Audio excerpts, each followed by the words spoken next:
بسم اللہ الرحمن الرحیم۔ السلام علیکم ویورز، ہمارے چینل یوٹیوب ٹی وی پہ آپ سب کو خوش آمدید۔ آج ہم اس چینل پر اپنی پہلی کہانی سنانے جا رہے ہیں۔ تو کہانی کچھ یوں ہے۔ میرا نام اخلاق احمد ہے۔ یہ آج سے تقریباً 30 سال پرانی بات ہے۔ ان دنوں میں اور میرا دوست عاصم صرافہ بازار سے کام ختم کر کے ہفتے کو فلم دیکھنے جاتے تھے۔ فلم دیکھنے کے بعد میں عاصم کو صدر اس کے گھر چھوڑتے ہوئے اپنے گھر کی طرف جاتا تھا۔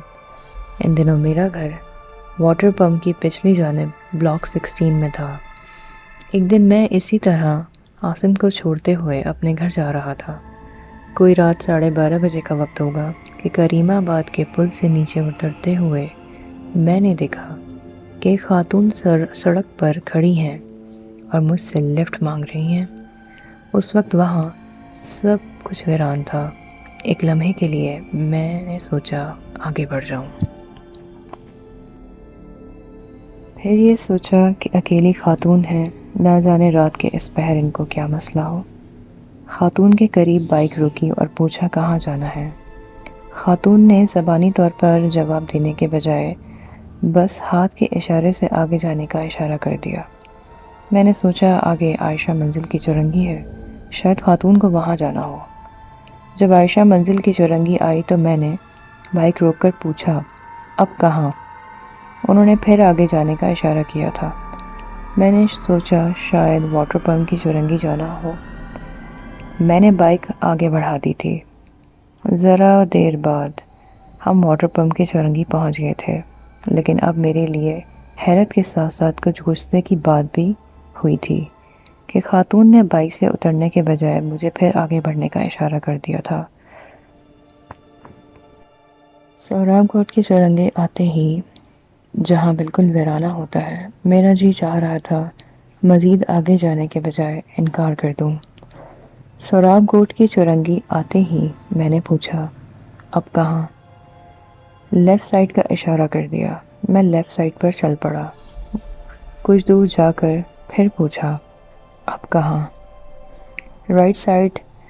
اس وقت میرے ذہن میں سوائے اس کے کچھ نہیں تھا کہ اس سے جان چھڑا لوں۔ پھر رائٹ ٹرن کے بعد دور دور تک آگے میدان ہی میدان تھا۔ اس سے پہلے میں کوئی سوال کرتا، اس خاتون نے کہا بس یہاں اتار دیں۔ پھر خاتون نے اترتے ہی ناک کی سیدھ میں چلنا شروع کر دیا۔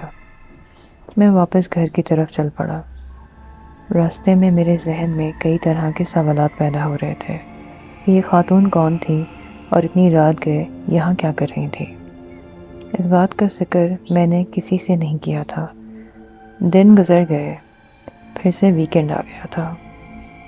میں اور میرا دوست فلم دیکھنے گئے۔ واپسی میں نے اپنے دوست کو اس کے گھر چھوڑ دیا اور گنگناتا ہوا اپنے گھر کی طرف جا رہا تھا کہ اچانک میں نے دیکھا وہی خاتون سڑک پر کھڑی مجھ سے لفٹ مانگ رہی ہے۔ میں نے بائک روکی، خاتون کو لفٹ دی، پھر تھوڑا حیران بھی تھا۔ اگلے دن میں نے اپنے دوست سے اس خاتون کے بارے میں ذکر کیا۔ اس نے میری بات سن کر ہنس کر ٹال دیا، لیکن میں دل ہی دل میں یہ سوچ رہا تھا کہ وہ خاتون کون ہے اور اس ویران جگہ پر کیا کر رہی ہے۔ اگلے ہی ہفتے خاتون اسی جگہ مجھے پھر ملی اور مجھ سے لفٹ مانگی۔ میں نے لفٹ دے دی اور پھر سوچا آج پوچھ لیتا ہوں کہ آپ کون ہیں اور یہاں کیا کر رہی ہیں۔ بہت کوشش کے باوجود میں کچھ نہ پوچھ پایا۔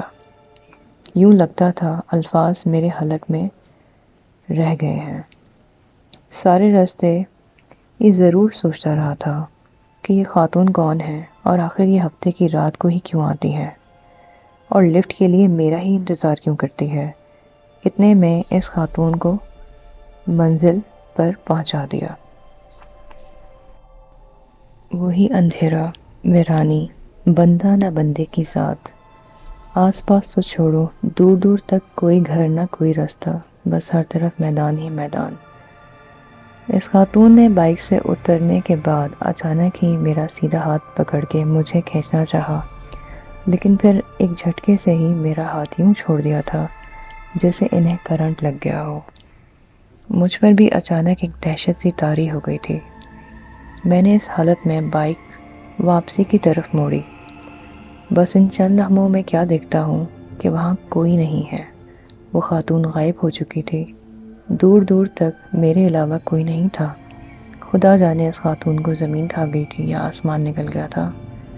مجھے بائک موڑنے میں 3 سیکنڈ لگے ہوں گے۔ اتنی دیر میں کوئی انسان غائب نہیں ہو سکتا۔ میری حالت کافی خراب تھی۔ نہیں معلوم گھر کیسے پہنچا۔ کئی دنوں تک مجھے بخار رہا اور یہی سوچتا رہا کہ وہ کوئی بدروح تھی یا پھر چڑیل۔ اگر میرے بازو پر اماں کا دیا ہوا تعویذ نہ ہوتا تو شاید میں آج زندہ نہ ہوتا۔